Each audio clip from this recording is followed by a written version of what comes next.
What's good, guys? Welcome back to LIFG, and today we're going to be trying out Hex TCG. So I just made my way through the tutorial and we're going to be trying the campaign. Okay, so Ardent, male, human, cleric, seems good. Champion's name.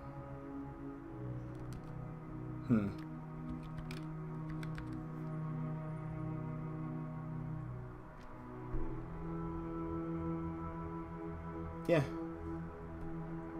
should be good.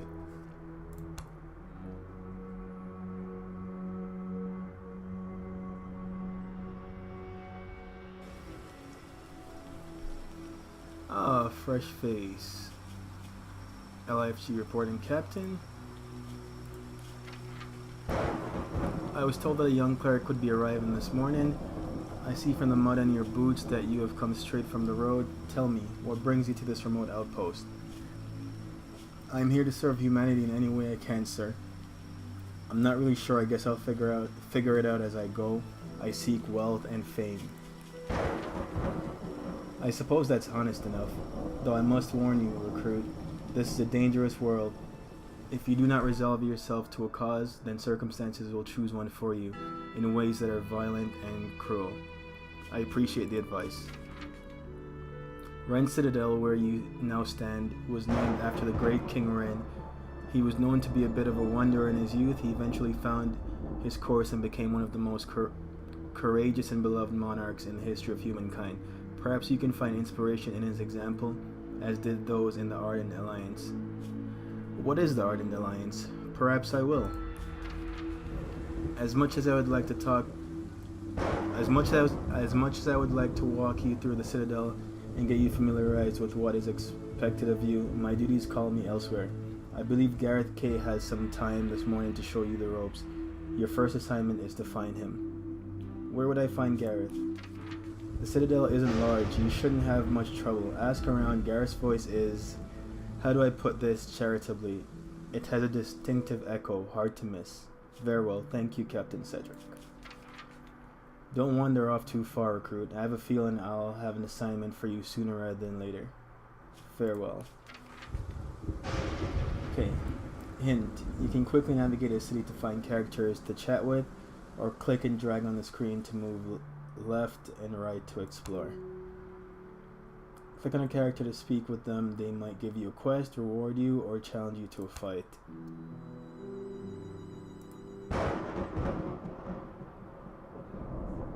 Ah, there's Gareth K. Greetings, I am Gareth K. Say, are you the cleric I was told would be arriving today? You don't exactly dress the way I thought a cleric would dress. No offense intended, boy. That was kind of a dumb thing to say, I'm sorry. Oh, my name is Gareth K. Wait, did I already say that? I am LFG. You seem a little distracted. What was that? Sorry. One of the other guardsmen thought it would be funny to wake me up this morning by clanging two swords over my head. I was supposed to be on duty. Yes, so perhaps I deserved it. In any case, my ears are still ringing. Did you say something? No, never mind. I asked if you were... No, really. Never mind. Haha, that's a good one. Have you had breakfast yet? Wait, it's afternoon, isn't it? Sorry, I was on guard duty last night, and my inner clock is all out of whack. Are you thirsty? I can show you where the water barrels are kept. They're usually pretty good about scooping out the worms. What? But if I were you, I'd check your cup anyway before you take your first sip. Duly noted. Gareth, is there someone else here who can... Oh hey, I was just about to step into the sparring ring. I was going to take a few whacks at a practice dummy, but you'll do. I don't mean to call you a dummy, I just mean it's better to practice against a live person than a block of wood with a hat on it. You know that's what I meant, right? Swinging a sword at your head sounds like a great idea. I mean, sure, I'll spar with you. I don't know if that's such a good idea. Excellent. Okay. Guess we're gonna battle.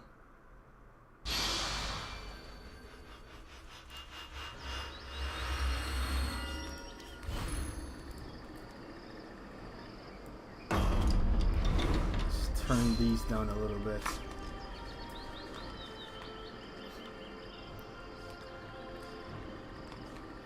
I actually don't even know what's in this deck.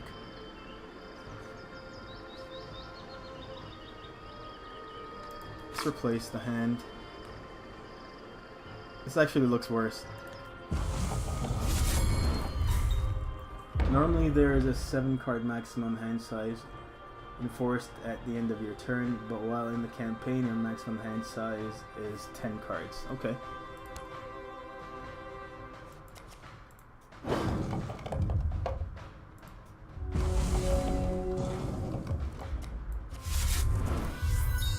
That is all we can do here. Cheapest thing we have is a 3-drop.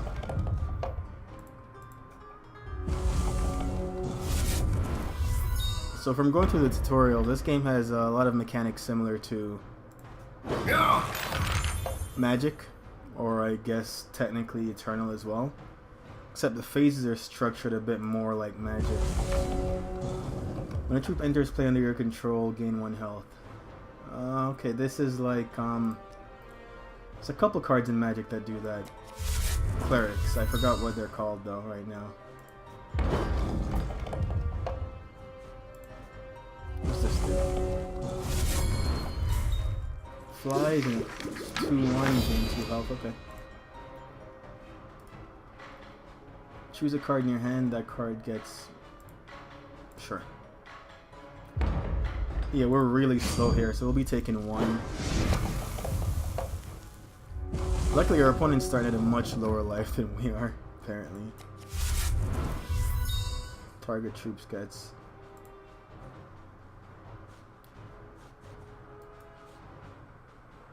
Target champion draws 2 cards. Inspire. As another troop with cost equal to or greater than this troop's cost enters play under your control, that troop gets +1/+1. I'm gonna play this because it's a... Because it's a 3/2 instead of a 2/1. And we're missing whatever this influence is called.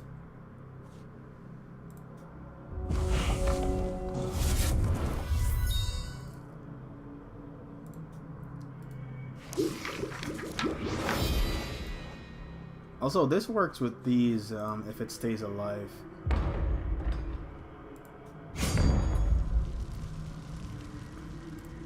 We're gonna take the damage. Yeah, we'll just take that damage.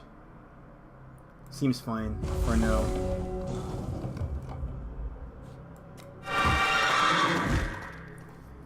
So if we attack with this, he'll team block, or he'll just block with this and trade. So we're gonna pass, and we're willing to trade this. This also gained us 2 health.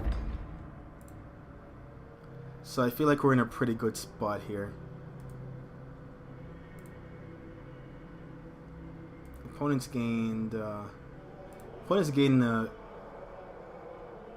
decent amount of life from playing units. I also don't know how many units we can have in play at one time.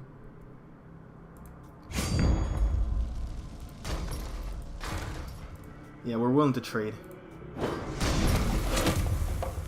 Because of how aggressive our opponent's been, I feel the longer the game goes, the better it is for us. What does this do? As another troop with cost equal... Okay, so it's the same kind of thing.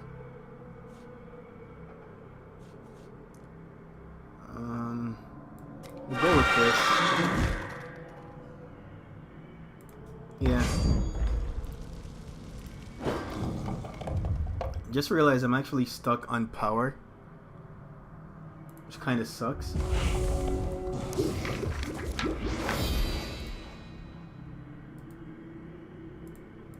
Another one?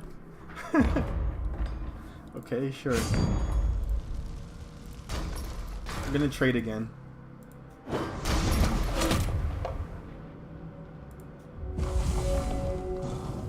Cannot play that, so we'll play this.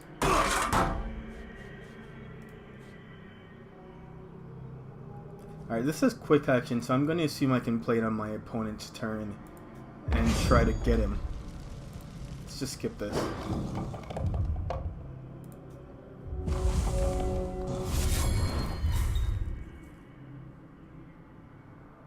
This does...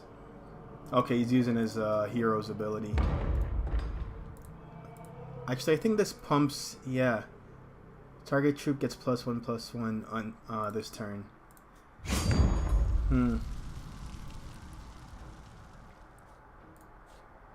I don't want to trade right now. I'm gonna just take the damage. So we drew influence or threshold or whatever it's called in this game, but not the color we need. I'm actually gonna attack.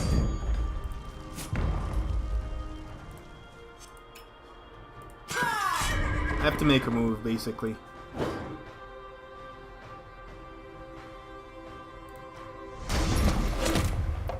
I feel like that was a good exchange for us. 1 card for 2 of his units, and we can take 2 here.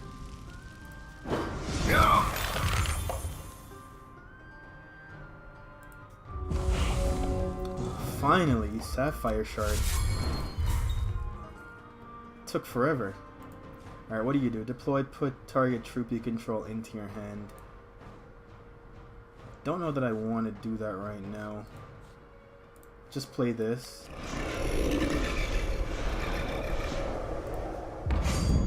And we'll attack with this.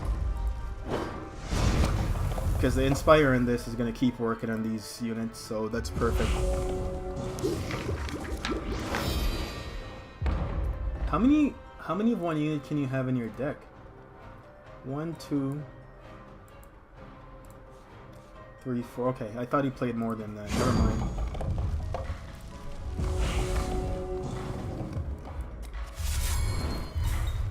Target troop gets +1/+1 and flight.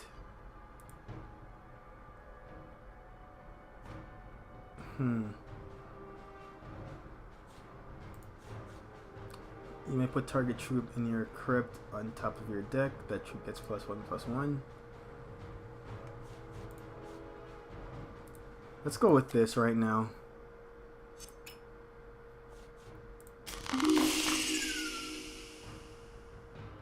Okay, I like that. Play another Inspire unit and 2, 4, 5. We're actually gonna attack. So let's go like that. Yep. Because we can get that back with this. Yeah. I think from here we just win.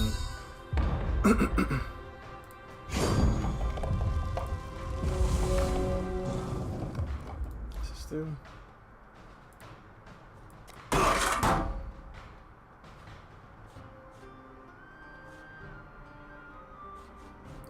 Play that.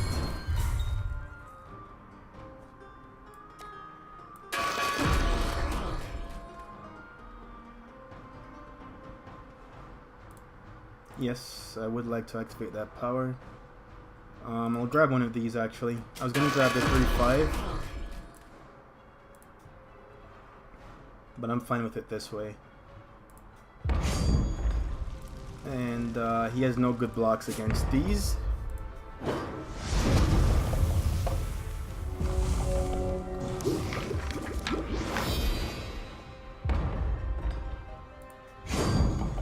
Alright, so there's 2 on the battlefield and 3 in the graveyard, so I'm guessing it's possible the rules don't apply in campaign.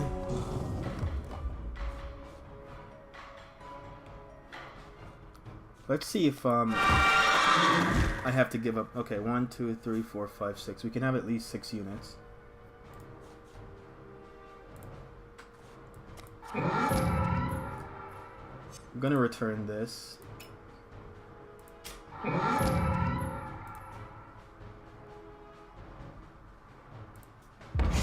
As it flies, we want it to be bigger. And we're just gonna attack with the 6/8.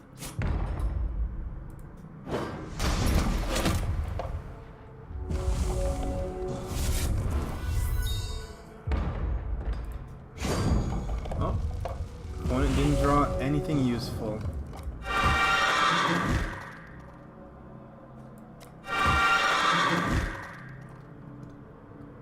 Okay. Attack with that. That's lethal.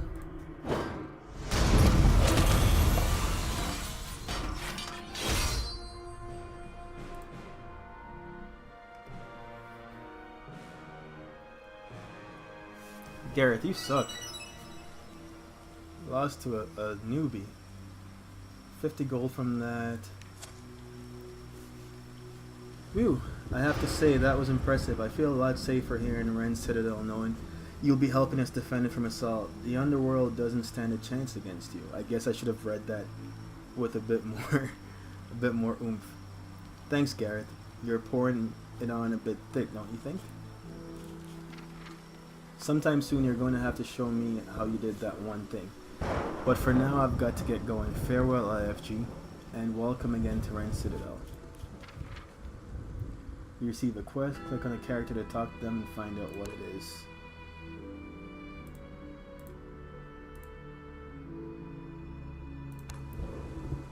Colonel Sterling. I see that you received my summons. An urgent matter has come to my attention that will require skill and expediency. Can I trust you with this assignment? You can depend on me, sir. That remains to be seen. A Chimera Guard outrider submitted a report of a possible HRO in a remote area near the border of Karlot. HRO? HRO stands for Hex-Related Object. 2 days ago, a malformed chunk of fiery stone fell from the sky. It is very possible that this stone could be a piece of the Hex Moon that broke off and fell to the ground. If the stone is indeed a Hex-related object, we need to secure it quickly before enemies have an opportunity to do so. A piece of Hex large enough to survive a fall through the atmosphere would be invaluable to humanity. Where did the stone land? The outrider saw the object fall, but was unable to determine exactly where it would have hit the ground. According to his report, he believes the most likely area would be near the ruins of Crayburn Castle. Crayburn Castle? I've never heard of it. Crayburn was the site of a particularly brutal battle 200 years ago. During the underworld incursion, Arden forces managed to repel the assault after a long and brutal siege, but they lacked the resources to rebuild. The castle has since fallen into severe despair. My assignment is to find this chunk of stone? Yes, you must leave immediately. I want you to take Gareth K with you. I believe you two have already met. He knows the area around the Crayborn ruins well. The two of you will be able to move quickly and accurately. I will find the fallen piece of Hex for you, Colonel. What if our enemies are already there? Shouldn't we send a larger force than 2 people? Especially when Gareth is not all there. I shall send a full regiment as well, but it will take some time to assemble. I am sending you as an advanced team to find the HRO. Quickly and hold off the enemy forces until the regiment arrives. Is that understood? I will find the fallen piece of Hex for you, Colonel. Yes, you will. Dismissed.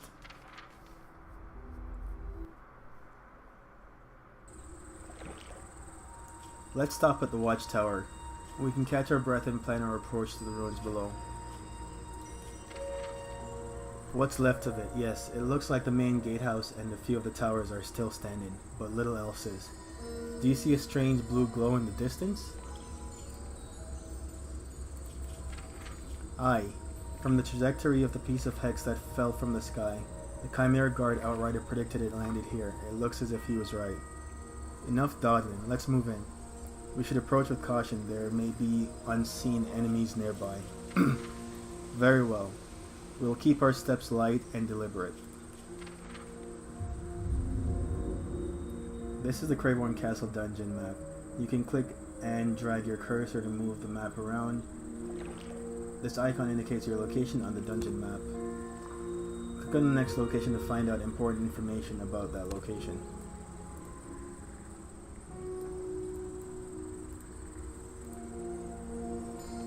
Ivy has covered the bridge and driven its roots deep between the stones, making the path across the dank moat treacherous. Hold. I thought I saw movement across the bridge. Prepare yourself. I shall keep a spell at the ready. Alright, I don't need to see that anymore. And quest, find the shard.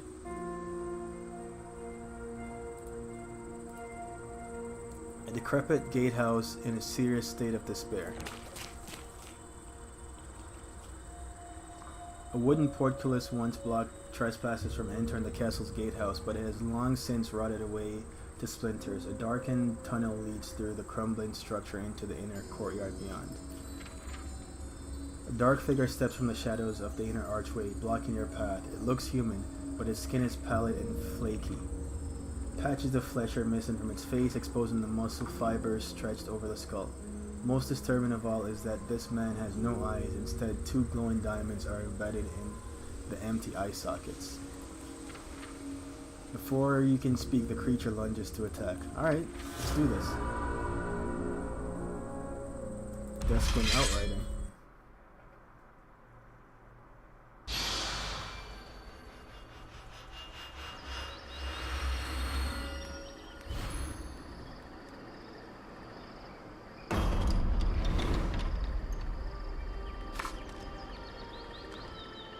Eesh.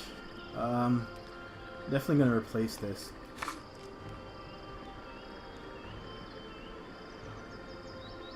I'm gonna keep this. We actually got Sapphire Shards this time.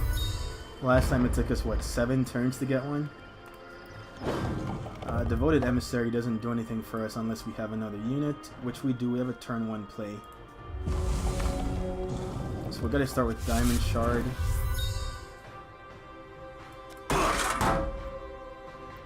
I actually don't know what I'm facing, so it might have been right to hold this until next turn.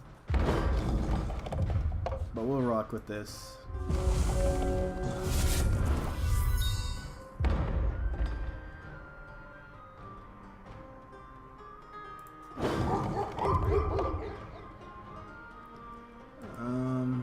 Sacrifice this, revert target card. Actually not sure what revert means in this game.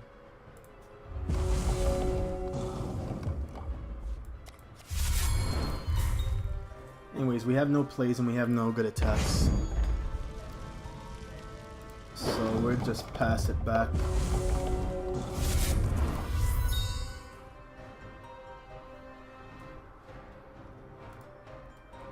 On Wings of Dusk, basic target troop gets flight and life during this turn. Seems pretty good. Actually seems really good. When a power is shifted onto this, this gets +1/+1. We still have no good attacks, and we need to draw a unit here. A unit we can play, I should have specified.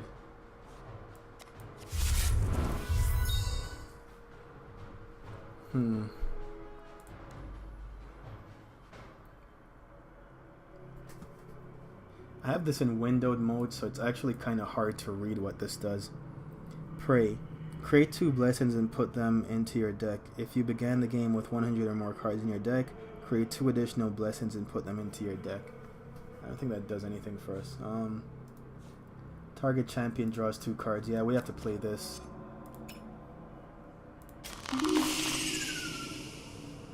Alright, so we actually have a play for next turn, but for this turn, we gotta just chill, and we're gonna hold this because he has Inspire, and we want to make this a bit better. So we're gonna be taking some damage here. We'll take this turn.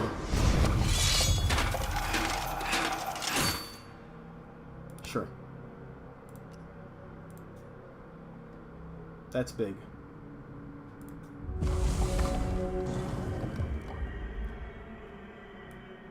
Okay, let's play that. And we're actually better off playing this than the flyer. Just for defense sake.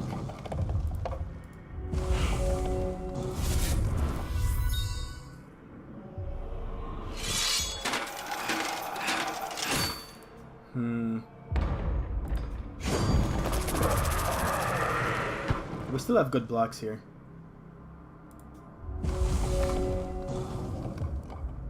Alright, what does this do? Another target troop you control gets +2/+2. And that doesn't sound like it's until end of turn. So we can take advantage of that. We're at 5 power, so we're going to put this out. We're going to return this.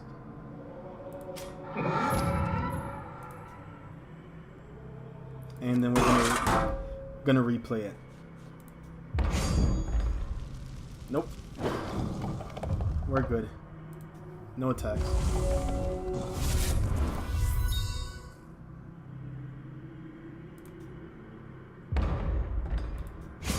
And that's why we're gonna have to put the flyer out soon. Because with this ability, with that ability, we could die.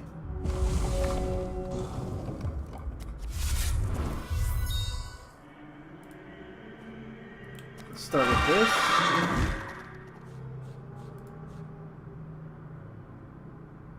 Oh, okay. Didn't even realize that had quick action. So let's just pass it back. See if we can get him in combat.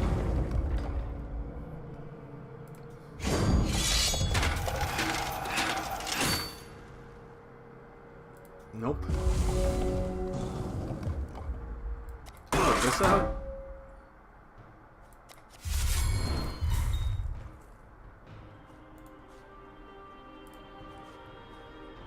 Alright, so we're gonna use our mana effectively here.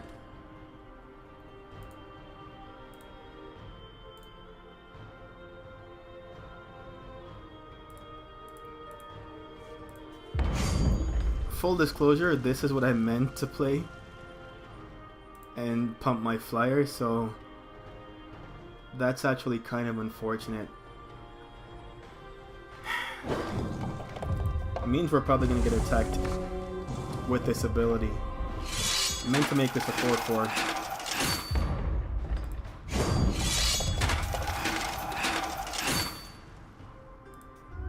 Interesting. Okay. Well, let's not make the same mistake again.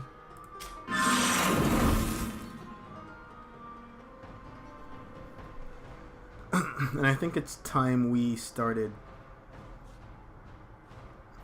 You know what? We're actually going to attack for 4. We have the mana to use this up. So let's just do that.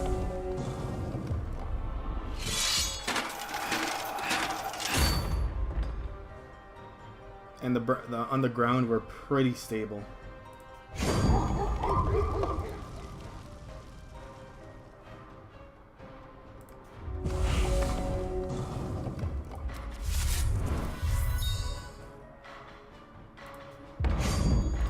Attack for 4 again. Put another flyer out there and pass it back.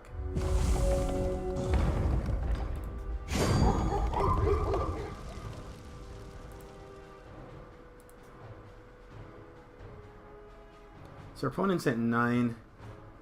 Let's give +1/+1 in flight. Yeah, we can win on our turn. Go here.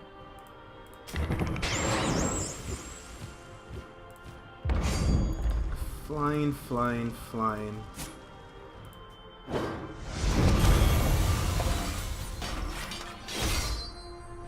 Yeah, we just had to survive the early game there again.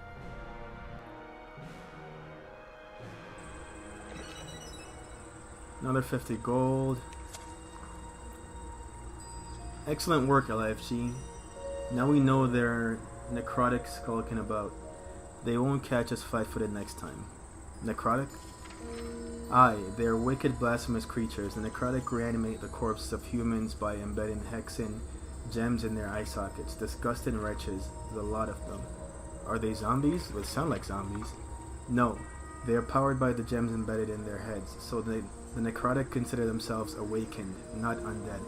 They are far more dangerous than any zombie, as they combine human cunning with an alien ruthlessness. We must proceed with vigilance. Lead on, Gareth. Alright, so we're gonna wrap this video up here because it's gotta be getting pretty long on time right now. So we'll pick up in part 2.